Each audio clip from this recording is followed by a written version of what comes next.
गंबट में अव्हांखे ख़बर ॾींदा हलूं। ब्यूरो चीफ सिंध हुब्बू अली झांगर जी रिपोर्ट मुताबिक़ गंबट में अफ़गानी पठाननि जी दादागिरी। गंबट पुलिस ऐं सिंध हुकूमत खे चैलेंज ॾेई छॾियो। को बि इदारो असांखे सिंध मां कढी नथो सघे। असांखे नेकाली ॾियण वारा सिर्फ़ हवाला करे रहिया आहिनि। छा असांजी सिंध पुलिस में बहादुरनि जी खोट आहे?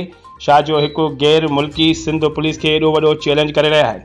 असां अपील था कयूं SSP खैरपुर समीउल्लाह सूमरोजन खे त तव्हां हिननि अफ़गाननि खे फौरी गिरफ़्तार कयो, जेकी सिंध धरतीअ जो नमक खाई ऐं वरी सिंध जे नौजवाननि खे कुझु नथा सम्झनि। वधीक हिन वीडियो में ॾिसंदा।